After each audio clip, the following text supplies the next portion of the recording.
करते हैं। कहाँ जाते हैं पता है? कोई गोवा जाता है, कोई दार्जिलिंग जाता है, कोई मनाली जाता है, कहाँ कहाँ जाता है। पर भगवान शिव जी और माता पार्वती कहाँ हैं? मंदिर में हैं। संदेश ये देना चाहते हैं कि विवाह केवल भोग के लिए नहीं है, विवाह योग भी है। भगवान शंकर संदेश दे रहे हैं कि विवाह भोग मात्र के लिए नहीं है, और अपने जीवन में करके आशुतोष ने दिखाया। ऐसे एक छोटा सा प्रसंग है, जब हमारी तीनों रानियां, तीनों माताएं, कौशल्यादि तीनों हमारी माताएं, कौशल्याम्बा, कैकेयी अम्बा और सुमित्रा अम्बा, यज्ञ के बाद से जब गर्भस्थ हुई तो कहाँ रहने लगी वो लोग? ध्यान से यदि मानस सुने होंगे तो आप जरूर ये कथा सुनी होगी कि हमारी तीनों जो देवियां हैं, माताएं हैं, कहाँ रहने लगी? मंदिर महासभ राजहि रानी।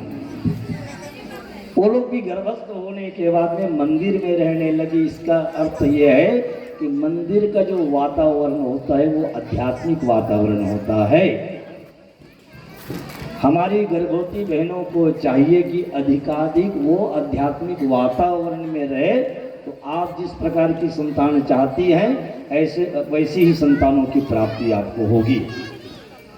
क्योंकि संतान जो होती है वो गर्भ से ही संस्कार को ग्रहण करना प्रारंभ कर देती है। इसलिए हमारी माता कौशल्याम्बा व तीनों रानियां जब मंदिर में रही तो कैसी संतान दी वो? अरे हाँ, राम लक्ष्मण भरत शत्रुघ्न जैसे साक्षात परमात्मा को ही संतान के रूप में उन्होंने प्राप्त करी। ऐसे ही यहाँ भी जहाँ है प्रभु, आगे की योजना यही है कि भगवान शिव ने कहा कि मुझे विवाह नहीं करना है, करके देख लिया। देवताओं ने कहा नहीं प्रभु, तारकासुर ने प्रण किया है, वो आशीर्वाद लिया है कि आपके ही गृहस्थ से उत्पन्न बालक से उनकी मृत्यु होगी, तो अपने लिए ना सही जन कल्याण के लिए विवाह करिए, और स्वीकार किए। और इसी वातावरण में रहकर पुरुषार्थ के रूप में कार्तिकेय का जन्म होता है। लेकिन कार्तिकेय का जन्म बड़ा अद्भुत है। हम अभी शिव परिवार पर ही विशेष चर्चा करेंगे क्योंकि समय कम है। कार्तिकेय का जन्म बड़ा अद्भुत हुआ, विचित्र हुआ है। जब देवताओं ने जाना कि भगवान शंकर और माता पार्वती मंदिर में ही है, सभी देवता आ गए, आकर के प्रार्थना की। प्रार्थना करने पर भगवान शंकर और माता पार्वती मंदिर वहां से निकले और निवेदन सुनाया कि प्रभु, जिस हेतु आपका विवाह हुआ है आपको कुछ प्रयास करना चाहिए। तब भगवान ने क्या किया? अपनी जटा से एक तेज निकाला और तेज निकाल करके देवताओं को दे दिए। देवताओं ने जैसे लिए संभाल नहीं पाए, अग्निदेव को दे दिए। अग्निदेव उसको अपने मुख में रखा और अग्निदेव अपने मुख में रख करके फिर देवताओं तक पहुंचा दिए। और फिर जैसे देवताओं तक उन्होंने तेज को पहुंचाया, सभी के सभी देवता गर्भस्थ हो गए। ये कथा कहती है, सभी के सभी देवता गर्भस्थ हो गए।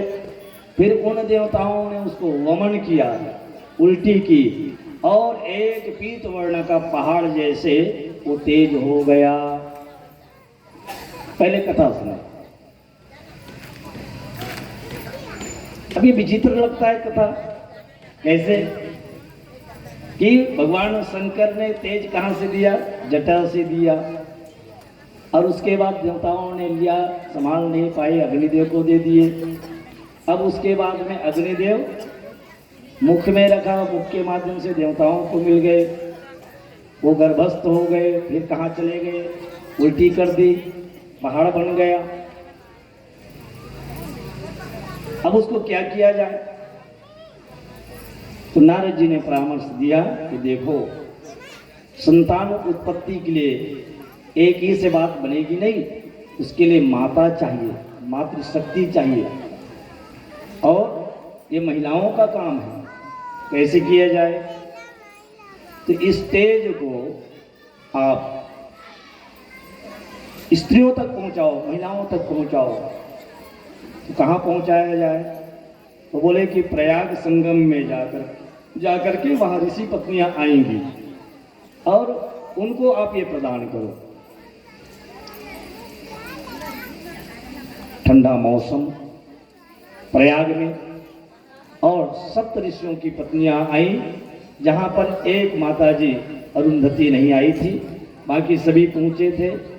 और फिर सभी माताएं स्नान करी। स्नान करने के बाद ठंडी लगने के कारण से अग्नि की ताप लेने के लिए अग्नि के पास आए। फिर अग्नि देवता पुनः उस तेज को रोम के माध्यम से जो ऋषि पत्नियां हैं उन तक पहुंचाया। अब उसके बाद में सब ऋषि पत्नियां गर्भस्थ हो गई। अब उसके बाद में अब ये गर्भ को लेकर घर कैसे जाए? जाकर निवेदन किया। सभी ने धुतकार दिया कि कहाँ से लाई हो, हम स्वीकार नहीं करेंगे। तब ये ऋषि पत्नियां कहाँ गई? हिमालय में गई, और हिमालय में जा कर के गंगा की धारा में उसको वहाँ छोड़ा। वहाँ छोड़ करके वो तेज सरखंडों में गिरा, और सरखंडों में गिर करके वहीं एक बालक का जन्म हुआ, जिसका नाम कार्तिकेय हुआ। क्या हुआ? कार्तिकेय हुआ। इस कथा को सुनने से ये लगता है यहाँ पर प्राकृतिक कुछ भी नहीं है। प्राकृतिक जिस प्रकार से हम लोगों का आना जाना होता है, ऐसी कोई घटना ही नहीं है।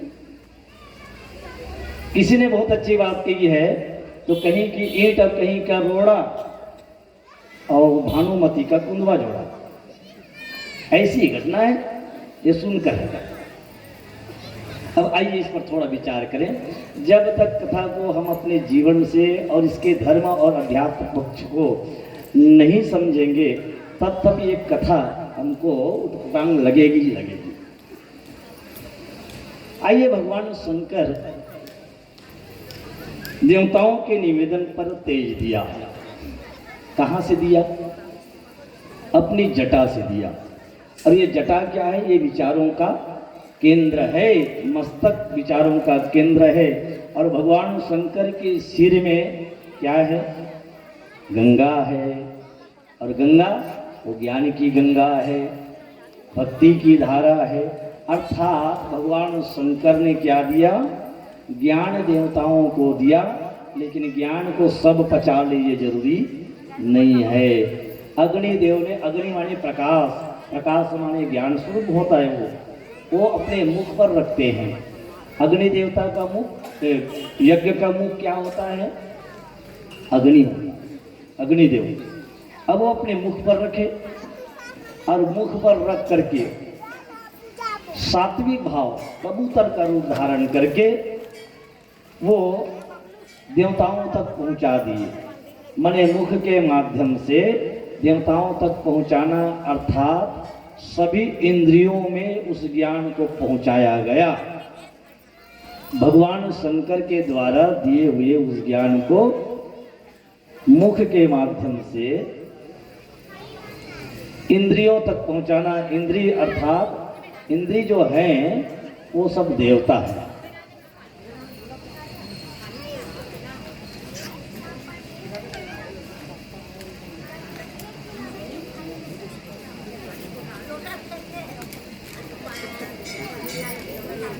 बोली शंकर भगवान की जय। अब इंद्रियों तक तो पहुंच गए वो, लेकिन केवल इंद्रियों के सुख के लिए यदि ज्ञान को रखा जाए, तब ज्ञान का सदुपयोग नहीं हो सकता है। ज्ञान तो जन कल्याण के लिए होना चाहिए, लोक कल्याण के लिए होना चाहिए, और फिर वो वमन के रूप में। कई ज्ञान ऐसा है जिसको हम किसी से ग्रहण करते हैं खाली, और उल्टी कर देना। उल्टी कर देने का मतलब क्या है? ज्ञान को लिया और मुख से बखान कर दिया और जीवन में उसको हम उतारा नहीं। ऐसी घटनाएं हैं। फिर उस रूप में, तेज के रूप में, सोने के रूप में उसको वमन किया। अर्थात सोना बहुत कीमती चीज है, एक धातु है सोना, और सोने का उपयोग केवल श्रृंगार के लिए नहीं होता है, हमारे जीवन के रोगों को दूर करने के लिए भी होता है। ठीक, स्वर्ण भस्म कहते हैं ना, है ना? तो क्या केवल श्रृंगार पहनते हैं क्या? ना, वो स्वर्ण भस्म के रूप में। अर्थात ज्ञान का उपयोग भी कैसे? तो ज्ञान का उपयोग जो है, ज्ञान का उपयोग हम अपने भव रोग के जो बीमारी है उसको ठीक करने के लिए भी तो कर सकते हैं, है ना? भव के रोगों को दूर करने के लिए कर सकते हैं। और ऐसी प्रेरणा नारद जी ने दी, और नारद जी ने निवेदन किया कि नहीं, इसके लिए क्या चाहिए? स्त्रियां चाहिए। ज्ञान का अनुभव भविष्य में काम आता है जरूर, लेकिन जितने भी शास्त्र में बातें कही गई है वो हमारे जन कल्याण के लिए हो। प्रेरणा दी कि ये स्त्रियों तक पहुंचना चाहिए। अर्थात अग्नि देवता और देवताओं के माध्यम से कहाँ ले जाया गया? प्रयाग में ले जाया गया। देखिए, प्रयाग में ले जाया गया। संकेत को समझेंगे। प्रयाग किसको कहते हैं? जहाँ 3 नदियों का संगम है, गंगा जी, जमुना जी और सरस्वती जी। गंगा क्या है? गंगा राम भगति जहाँ सुरसरी धारा। गंगा जो है भक्ति की धारा है, सरस्वती ज्ञान की धारा है, और जमुना जी कर्म की धारा है। अर्थात उस ज्ञान को, ज्ञान, कर्म और भक्ति तीनों के योग में हम जब किसी को प्रदान करते हैं तो वह ज्ञान जो है हमारे जीवन के अंदर में जो तारक है, तर्क है, उसको समन करने के लिए वो संतान के रूप में फिर वो जन सकती है। ये इसके पीछे प्रेरणा और भाव है। अग्नि देवता रोम रोम के माध्यम से, रोम के माध्यम से मतलब हम कथा इस प्रकार से सुने कि हमारा रोम रोम पुलकित हो जाए, आनंदित हो जाए। सुनी समुझई जन मुदित मना मज्जहि अति अनुराग, तो लहे चार खल अचत तनु साधु समाज प्रयाग। इस भाव के साथ में सुने कि रोम रोम में कथा जो है बैठ जानी चाहिए, तब उसका लाभ है, तब उसका आनंद है। और ऐसे ही हुआ। और फिर वो सरकंडों के माध्यम से वहां एक बालक का जन्म हुआ। अब बाहर के पदार्थ को तो रोम के माध्यम से डाला नहीं जा सकता, ज्ञान को ही हम इस प्रकार से डाल सकते हैं जिससे रोमांचित हो सकता है। और आप देखे होंगे जैसे सर्प होता है, सर्प के कान नहीं होते, सर्प के कान नहीं होते। जब बीन बजता है तो बीन बजाने वाला बीन बजाता है इधर, और नाग जो है, नाग नागिन नाचने लगते हैं। किस माध्यम से? वो उन आवाजों को रोम रोम से ग्रहण करते हैं, अपने अंग से ग्रहण करते हैं। ठीक उसी प्रकार से हम कथाओं को इस प्रकार से लें कि हमारा रोम रोम पुलकित हो जाए। आगे बहुत सारी बातें हैं, समय कम है। फिर हिमालय में छोड़ना। हिमालय क्या है? हिमालय जो है वो शीतलता के प्रतीक है, बर्फ है, शीतलता के प्रतीक हैं। तो ज्ञान को जब रखने के बाद सात्विक भाव, शीतल मन से, शांत मन से हम उसको प्रवाहित करें, अर्थात उग्रता के साथ नहीं। और गंगा में छोड़ने का अर्थ यह है कि गंगा की धारा अविरल है, अविरल है।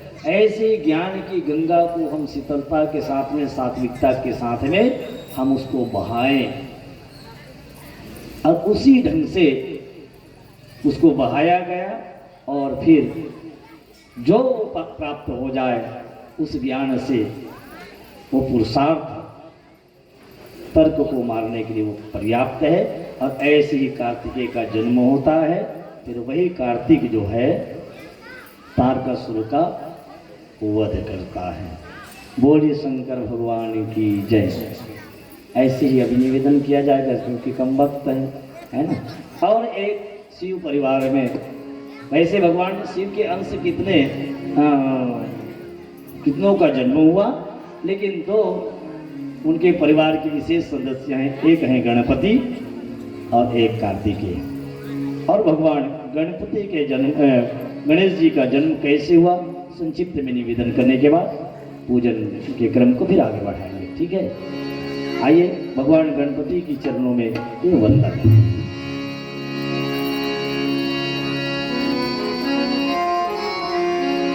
वक्रतुंड महाकाय सूर्यकोटि समप्रभ निर्विघ्नं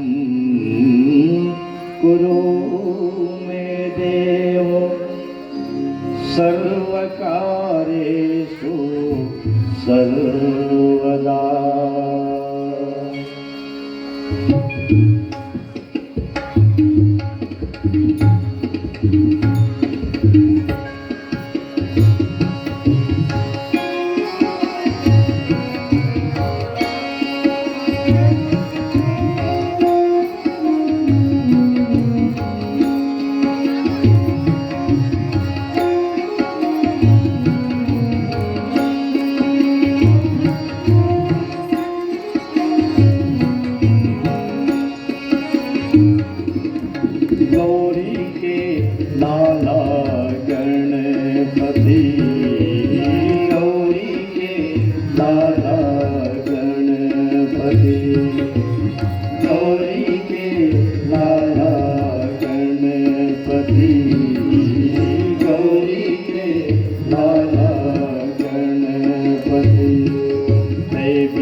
करत हो गिरजा लाला वंदना हाथ जोड़े मैं करत हो गिरजा लाला वंदना भरे सभा में आके थे हमारे सभा में आके थे हम लाज मोरे राखी दे गौरी के लाला गणपति गौरी के लाला गणपति देवी गण बाधा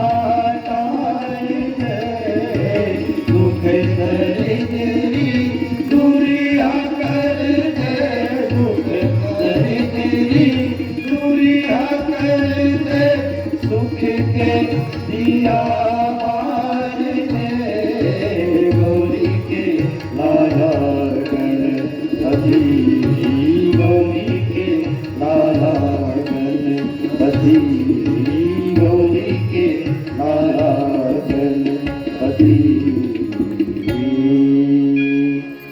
बोलिए गजानन स्वामी की जय। आइए, हमारे देवताओं का जन्म भी बड़ा विचित्र होता है। भगवान गणपति का जन्म कैसे हुआ? एक बार माता पार्वती, जया और विजया उनकी दो सखियां थी, उनके साथ बैठी थी। तभी उनकी सखियों ने कहा कि देवी, आपको एक अपना निजी सेवक रखना चाहिए। इतनी बड़ी देवी हो, आपका अपना निजी सेवक नहीं है। तो माता पार्वती ने कहा कि अरे भाई पगली हो, क्या बातें करती हो तुम लोग? इतने गण हैं हमारे, इतने सेवक हैं, और सेवकों की क्या जरूरत? नहीं, वो गण भी हैं तो वो तो भगवान शंकर जी के हैं ना, आपका अपना निजी होना चाहिए। अब बात आई और चली गई। एक दिन की बात है, माँ भवानी भीतर स्नान कर रही थी और अचानक वहां भगवान शंकर पहुंच गए। महादेव जैसे ही पहुंचे, बिना आवाज लगाए तो पल भर के लिए माता पार्वती डर गई कि कौन आ रहा है। फिर देखा कि भगवान शिव जी हैं, शंकर जी हैं।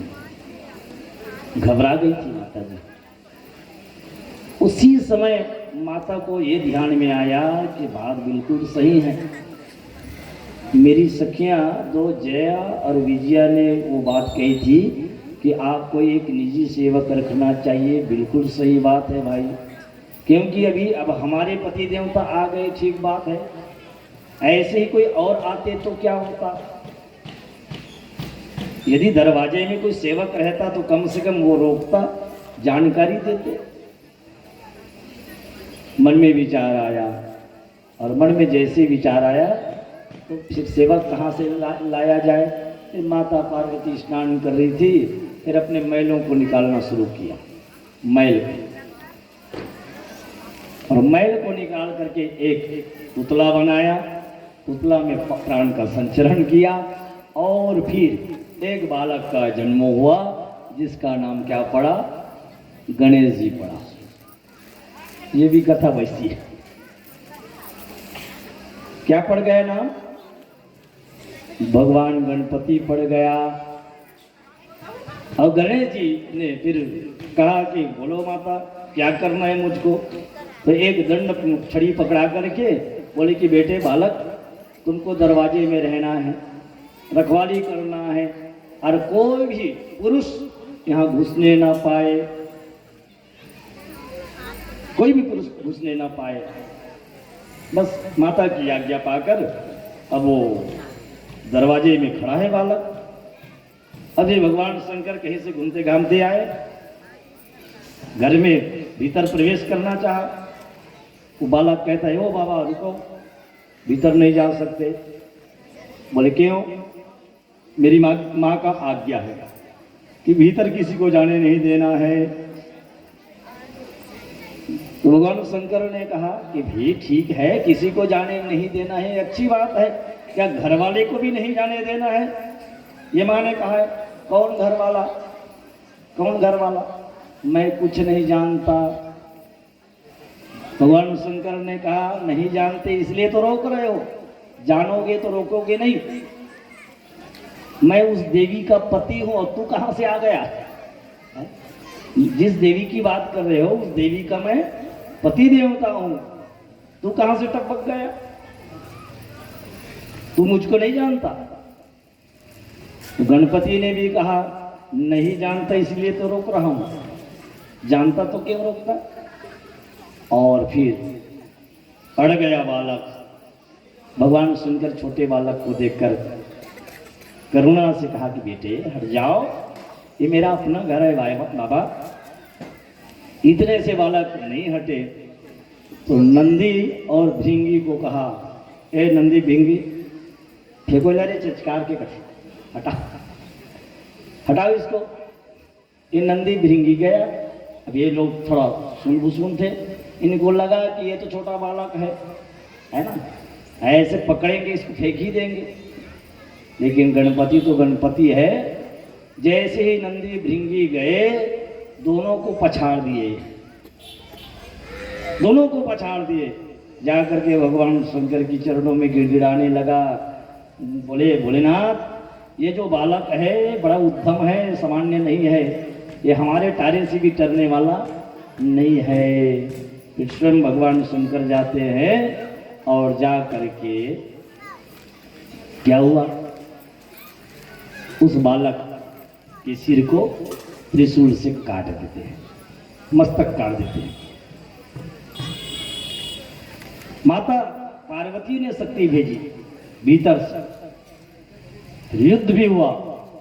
फिर अंततोगत्वा जानकारी मिली कि जिस बालक को आपने जन्म दिया है उसके सिर को अलग कर दिया गया है और सिर काटने वाला कोई और नहीं, आपके ही पति देवता है। आ करके माता जी फिर रुदन करने लगी। भगवान शंकर से कहा कि अपने ही बालक के सिर को काट दिए हो, कैसे पिता हो? भगवान ने कहा ये भी कमाल की बात है, ये पिता को अता पता नहीं और रुदन कर रही हो। भगवान शिव जी आश्चर्य में पड़ गए, बहुत रुदन करने लगी माता पार्वती। और आप जानते हैं बालहट, स्त्री हट और राजहट ये खतरनाक होता है। फिर भगवान ने अपने गणों को कहा उत्तर दिशा में जाओ और जो भी प्राणी मिले उसके गले को काट करके ले आना। अभी लोग गए, जाते गए तो एक हाथी आ रहा था, हाथी का बालक, हाथी के बालक का सिर अलग करके काट करके ला करके गणेश जी के धड़ में फिट कर दिया। और फिर तब से वो क्या हो गए, करिवर वदन हो गए, हाथी के सिर वाला हो गए। कौन? भगवान गणपति, जिसकी वंदना गोस्वामी जी करते हैं कि शुरुआत में, मानस की शुरुआत में, जेहि सुमरत सिद्धि होय, गणनायक करिवर वदन, करहु अनुग्रह सोय, बुद्धि राशि शुभ गुण सदन।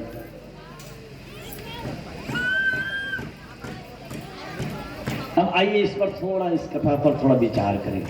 जब इस प्रकार की कथा जब हम सुनते हैं तो बुद्धिजीवियों के मन में सवाल खड़ा होता है, आज की नई पीढ़ी है ना, क्या मैल से भी बालक हो सकता है? संभव नहीं। ये माजरा क्या है, ये कैसी कथा है? माता पार्वती मैल निकाला और स्नान किया, पुतला बनाया। अब देखिए, आप कल्पना कीजिए, यदि किसी के शरीर से मैल निकाला जाए तो क्या माता पार्वती के शरीर में इतना मैल जमा रहा होगा जो कम से कम पार्थिव शिवलिंग बनाए आप लोग, है ना? तो कितना लगा है उसमें मिट्टी, लगा है कि नहीं? इतना तो लगा है। क्या किसी व्यक्ति के अंदर से, शरीर से इतना मैल निकाल सकता है? अब कैसी मूर्ति बनाई होगी वो? मन में विचार आता है। बात ऐसा नहीं है, बात है कि माता पार्वती है श्रद्धा, और श्रद्धा के मन में यदि कहीं जया और विजया आ जाए। समझ रहे हैं ना? सखी कौन है उसकी? दो सखी है, एक का नाम है जया और दूसरे का नाम है विजया। जया माने जय जयकार, जय माने जय जयकार, जय जय करवाने की भावना आ जाए। और विजया माने सफलता। और जबकि माता पार्वती किस मार्ग की है, किधर चलने वाली है? श्रद्धा का जो मार्ग है वो भक्ति का मार्ग है। श्रद्धा का मार्ग भक्ति का मार्ग है। और उसके मन में कुछ पाने की इच्छा होना। जबकि भक्ति में क्या होता है? भक्ति में समर्पण होता है, सर्वस्व देने की भावना होती है। बस जीते जी मर जाने को भगवान की भक्ति कहते हैं। बस अपनी हस्ती मिटाने को भगवान की भक्ति कहते हैं। माता पार्वती के मन में जया और विजया की भावना आ जाना ही ये मैल है, यही मैल है। बोलिए शंकर भगवान की।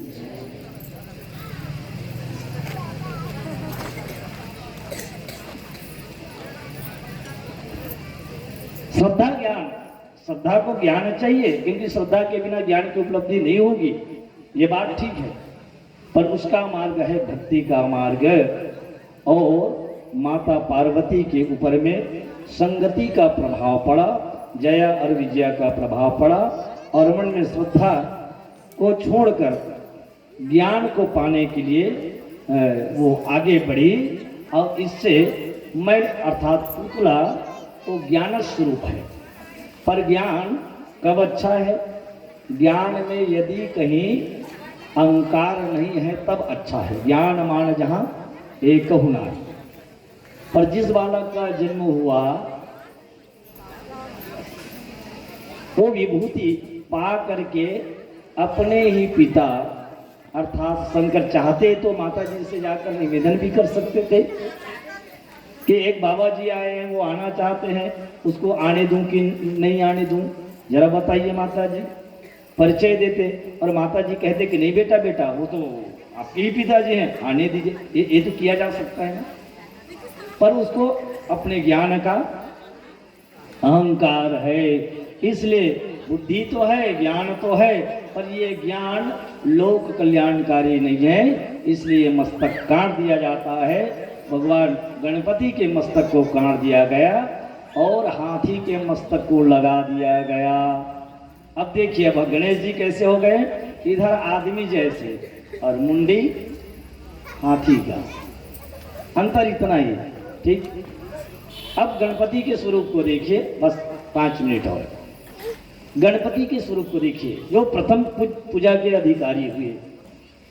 मानस में कहा गया है, महिमा जासु जान गणराज, महिमा जासु जान गणराज, प्रथम पूजियत नाम प्रभाव, प्रथम पूजियत नाम प्रभाव। इनकी पहली पूजा होती है सभी देवताओं में, वो कौन है? भगवान गणपति हैं। अब गणपति के स्वरूप को देखिए, जय सुमरत सिद्धि होए, गणनायक करी वरवदन। करी वरवदन का अर्थ होता है हाथी का शरीर, हाथी के बदन। दिखने में भगवान गणपति बेडौल है, सुंदर है क्या? खूबसूरत है। अरे ऐसी आदमी के सिर में यदि आप वो हाथी का सिर लगा दो तो अच्छा लगेगा क्या? आदमी का सिर अच्छा लगेगा? धड़ आदमी का सिर हाथी का, पर इसकी बड़ी महिमा है। गोस्वामी जी कहते हैं कि देखिए हाथी की विशेषता को तो देखिए आप, कैसे है वो? तो हाथी का मस्तक चौड़ा होता है, मस्तक चौड़ा, और ये चौड़ा मस्तक जो है बड़ी बुद्धि के प्रतीक है। और जिसकी बुद्धि बड़ी होगी उसको जीवन में सफलता अवश्य ही मिलेगी। एक बात, हाथी के कान को देखे होंगे आप, माने गणपति का कान कैसे है? हाँ, सीधा सुपा जैसे है, सुपा जैसे। कान से हम क्या करते हैं बाबा? कान से हम सुनते हैं, है ना? ये ऊपर का डिजाइन ना रहे तब भी सुनेंगे कि नहीं सुनेंगे? ये ना रहे तब भी सुन सकते हैं, लेकिन ये रखने की क्या जरूरत है? आप कहेंगे चश्मा टांगने के लिए, नहीं, वो तो ठीक हमारे लिए है, लेकिन हाथी के लिए आप सोच के देखिए, उनका तो और भारी है, सूपा जैसे। पहले लोकगीत में बढ़िया बढ़िया गीत लगावा है, ठीक है, बढ़िया बढ़िया गीत गाए तो लड़का मन अपने अपन सीख जाए। सुबह काम का है दीदी, सुबह काम का है, पुणे काम है, हाँ ऐसने काम ल होना चाहिए कहा थे। तय सूपा सबो देसियान, तय सूपा सबो देसियान, तय सूपा नहीं रही बेट कामे फुंगो धाम सुंदर नोनी हो, देवी कुले मुसरकते सुंदर नोनी हो, देवी कुले मुसरकते। ये सूपा है।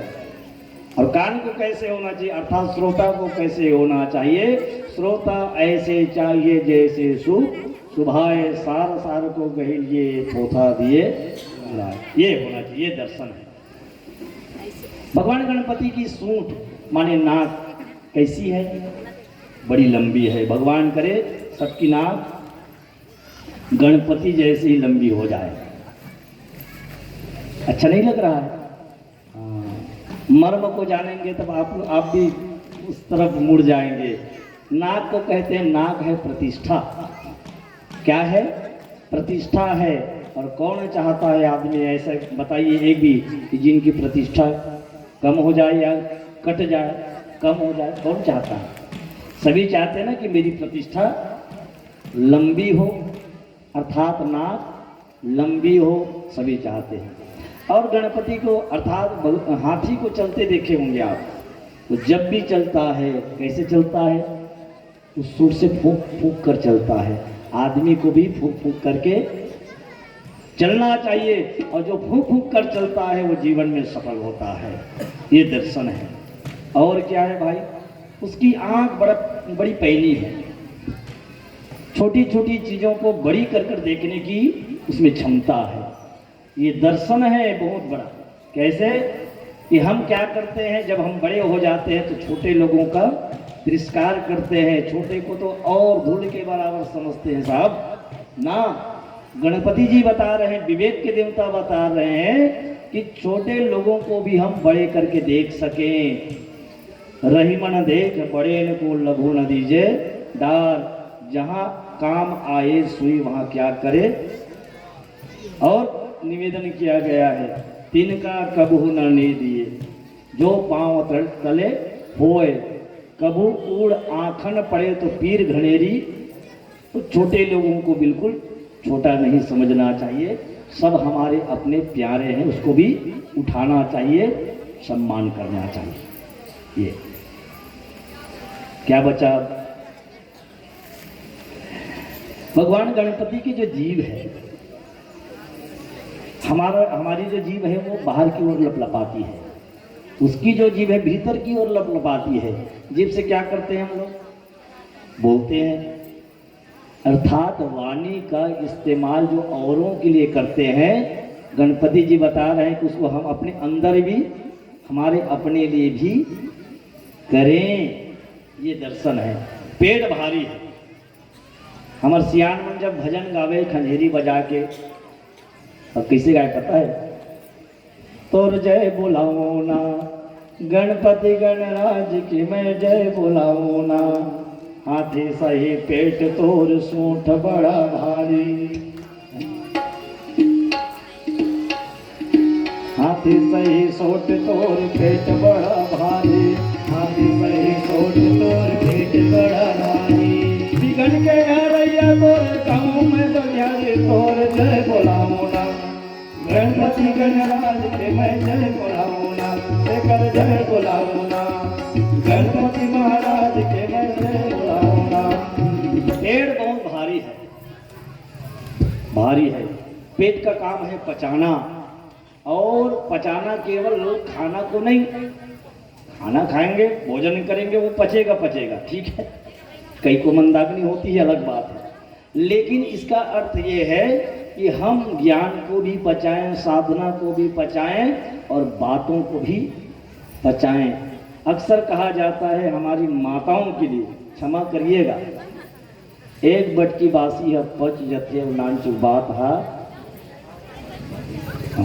5 के 15 करना है ना, कोई बात ला 5 के 15 एक छोर में आवाज निकले रही, ये छोर में, अब वो छोर के जाते लोग 5 के 15 हो जाएगा। हाँ, बिना मीडिया के। तो पचाने की क्षमता हम में होनी चाहिए। ये भगवान गणपति बता रहे हैं। अंतिम निवेदन, जब गणपति जी चलते हैं शरीर की अपेक्षा पांव छोटा है, और पांव जिसका छोटा होता है वो आदमी संभल संभल के चलता है। क्यों? रास्ता बड़ा कठिन है, चलना संभल संभल के। रास्ता बड़ा कठिन है, चलना संभल संभल के। रास्ता बड़ा कठिन है, चलना संभल संभल के।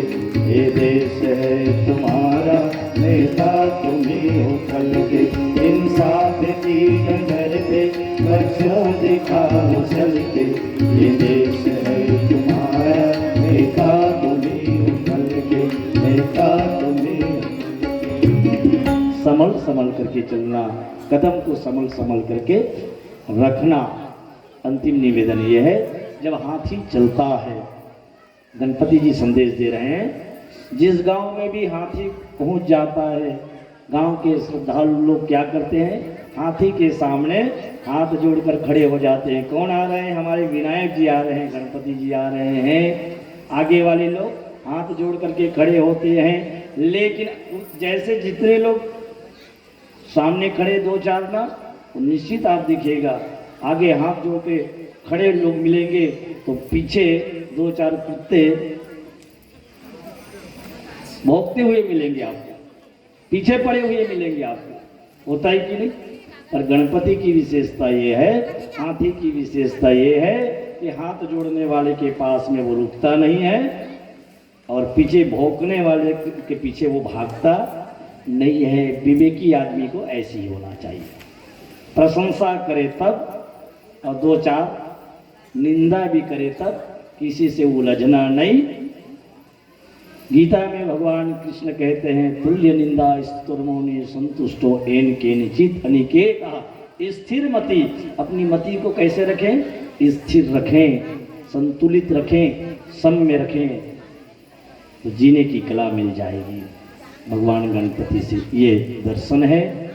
अब शिव परिवार को आप देख लिए, 4 लोगों की बात मैं कर दूं संक्षिप्त में। भगवान शंकर, माता पार्वती, भगवान गणपति और कार्तिकेय। परिवार में कैसे रहना है, यदि किसी देव शक्तियों से सीखना है तो वो है भगवान महादेव के परिवार। महादेव के परिवार से हम सीख सकते हैं कि परिवार में कैसे रहना। देखिए जितने भी हैं इनके परिवार में रहने वाले लोग सब विपरीत विपरीत दिशा की हैं। अब आप सोच सकते हैं, भगवान शंकर किस में बैठते हैं? भगवान शिव जी अभी आए ना, हाँ, वो नंदी जी इसलिए आए कि उनकी पूजा होनी है। अब ओरिजिनल ज़्यादा पूछते हैं मना कि डुप्लीकेट ला, ऐसे अंदाजे भरा दी। अब बोला लौठी धर के खेदार दी किशोर भैया, अब माटिल पूजत रहा। सबको एक एक नंदी लाख बैठावे का ओकर पूजा। बोले शंकर भगवान की। भगवान शंकर बैठे नंदी में, माता पार्वती बैठे शेर में। ठीक, नंदीला शेर कर छोड़ के देख, तान समझ में आ जाए। छोड़ी का शेर है, नहीं छोड़े तुरंत जमा दी। एक बात। अब भगवान गणपति का में बैठे मुसवा में, कार्तिकेय का में बैठे मयूर में। भगवान शंकर के गला में का है? सांप है। सांप के आगू में मुसवल छोड़ के देख, छोड़ी का नहीं छोड़े। मयूर के आगू में सांप ला छोड़ के देख, मयूर सांप ला छोड़ी का नहीं छोड़े। लेकिन आज तक एक भी शिकायत की लिस्ट नाम नहीं है, एको जन की कोई शिकायत नहीं है कि जे भगवान शंकर बैठा थे ये बैला हा 20वां नंबर के हरे, बाकी 19 कहाँ गए, शेरा खा दी। ऐसी शिकायत मिलेगा? बिल्कुल नहीं। ये भगवान शंकर के गलम जो माला हवे ये 108 नंबर वाले हरे ऐसे नहीं कह सकता है। ये मुस्मक सवारी जो गणपति बैठे कई ठाना बदल घर में सब भावित कैसे कर गए, ये भगवान शंकर के सांप जमाते थे बोला, ऐसे शिकायत मिली इसका। अर्थात हमारे अपने परिवार में ऐसी ही वृत्ति के लोग रहते हैं, कोई फस फस करने वाले होते हैं, कोई बिल्कुल बैल जैसे नंदी फुर्सत में बैठने वाले, कोई हिंसक प्रवृत्ति के होते हैं, बाघ जैसे होते हैं, सब विरोधी भी होते हैं, पर परिवार में एक साथ रहते हैं कि नहीं। और ऐसे ही हमको रहना चाहिए। अलग अलग वृत्ति अलग अलग समझ के होते हुए भी सामंजस्य बैठा करके हम यदि परिवार में रहेंगे तो वो परिवार स्वर्ग से कम नहीं है। परम पूज्य गुरुदेव शुद्ध देते हैं, प्रेम और सहकार से भरा पूरा परिवार धरती का स्वर्ग होता है। मुझे बड़ी खुशी हुई, हमारे आदरणीय मानस मर्मल के यहाँ पर बैठे हुए हैं आदरणीय राजेंद्र जी भाई साहब, बड़े भैया। 5 भाई हैं आप लोग, शायद 5 भाई और एक साथ है, देखिए, जिनमें से ये तीसरे नंबर के हैं, एक साथ है। ऐसे परिवार को तो मैं प्रणाम करता हूं। टोटल संख्या कितनी की भैया? ये ताली बजाइए आप लोग। 25 लोग एक साथ रह रहे हैं, कोई शिकायत नहीं। और ये मतलब भूत चढ़े एक बात के, घर के 3 जन मुखिया मन रामायण में घूमते और कराच मनमानी चलती कर रामायण, कोई शिकायत नहीं। ऐसे परिवार को देव परिवार, आज की तारीख में ऐसे परिवार को देव परिवार कहा जाता है। वरना हम तो हमारे तो में भी पटे नहीं, ईटा ईटा पानी और घोर घोर नहीं पटे। ठीक, तो भगवान बोध भवन भोलेनाथ बाबा के चरित्रों से हम सब सीखे हैं। वो कल्याण के देवता हैं और कल्याण की पूजा करने वालों को चाहिए कि उनकी पूजा अपने लिए ना हो करके जन कल्याण के लिए हो। तो हम सच्चे अर्थों में शिव को वर्ण कर रहे हैं। बस इतना ही निवेदन करना था। आप शिव पूजन करेंगे, ठीक है, बड़ी श्रद्धा के साथ आप सब शिव पूजन करेंगे।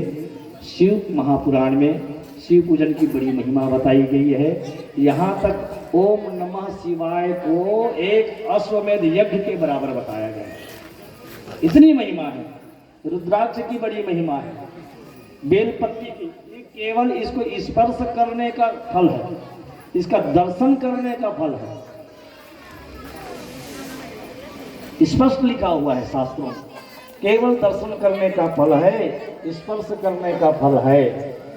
पर इसका अर्थ ये नहीं है कि हम जीवन में जैसे चल रहे हैं उसी ढर्रे में चलें, जो करना है वो करें, है ना, खाना है खाएं, पीना है पिए, और इसको रोज स्पर्श कर लें या दर्शन कर लें, फिर बात बन जाएगी ना, गलत बात। ऐसा नहीं है।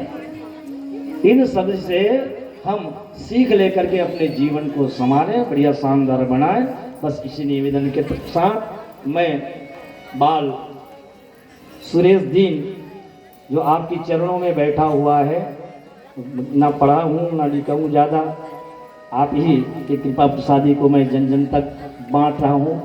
गुरु के संदेश के रूप में निवेदन चाहूँगा, भावावेश में आकर जो बातें कही होगी, मैंने त्रुटियाँ हुई होंगी, उसे अपना समझ के क्षमा करेंगे। मैं आप सभी का बालक हूँ और कथा यहीं विश्राम लेती है। आइए एक भजन भगवान शिव जी की चरणों में निवेदन करते हैं।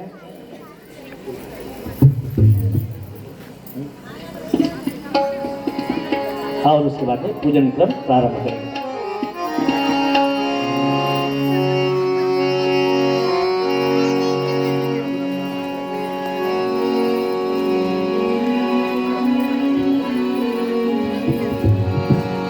बोले शंकर भगवान की जय। आइए संकीर्तन करें। तेरा पल पल बीता जाए मुख से जप ले नमः शिवाय। तेरा पल पल बीता जाए मुख से जप ले नमः शिवाय। तेरा पल पल बीता जाए मुख से जप ले नमः शिवाय। तेरा पल पल बीता जाए मुख से जप ले नमः शिवाय। ओम नमः शिवाय, ओम नमः शिवाय, ओम नमः शिवाय, ओम नमः शिवाय।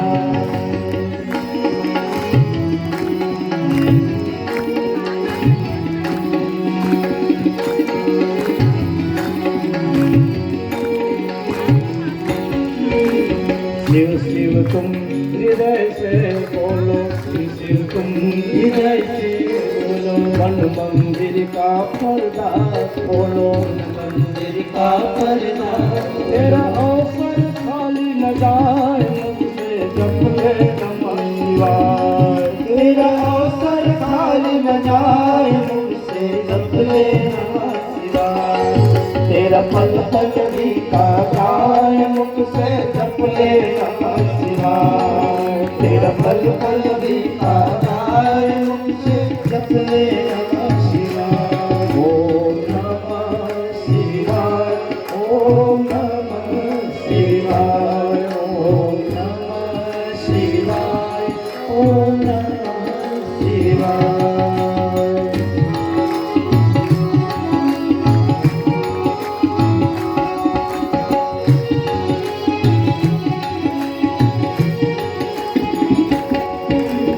ये दुनिया पंछी का मेला, ये दुनिया पंछी का मेला। समझो उड़ जाना है अकेला, समझो उड़ जाना है अकेला। तेरा तन मन साथ न जाए मुझसे जप ले नमः शिवाय। तेरा तन मन साथ न जाए मुझसे जप ले नमः शिवाय। तेरा पल पल बीता जाए मुख से जप ले नमः शिवाय। तेरा पल पल बीता जाए मुख से जप ले नमः शिवाय। ओम नमः शिवाय, ओम नमः शिवाय, ओम नमः शिवाय।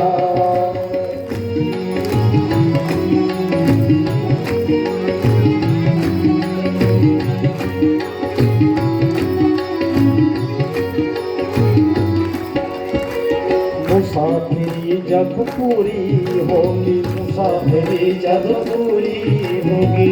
चलने की मजबूरी होगी, चलने की मजबूरी होगी। तेरा पिंजरा पान रह जाए मुझसे जप ले नमः शिवाय। तेरा पिंजरा पान रह जाए मुझसे जप ले नमः शिवाय।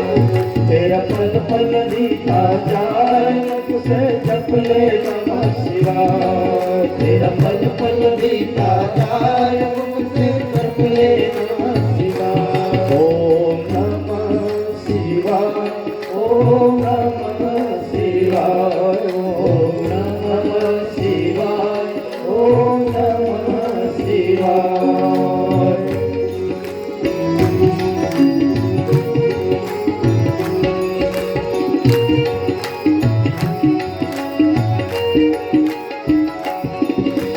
शिव पूजन में मस्त बने जा, शिव पूजन में मस्त बने जा। भक्ति सुधारस पान किए जा, भक्ति सुधारस पान किए जा। ओ दर्शन विश्वनाथ के पाए मुख से जप ले नमः शिवाय। दर्शन विश्वनाथ के पाए मुख से जप ले नमः शिवाय। तेरा पल पल बीता जाए मुझसे जप ले नमः शिवाय। तेरा पल पल बीता जाए मुझसे जप ले नमः शिवाय। ओम नमः शिवाय, ओम नमः शिवाय, ओम नमः शिवाय, ओम नमः शिवाय। ओम नमः शिवाय। बोले शंकर भगवान की जय। आइए देव पूजन प्रारंभ करें।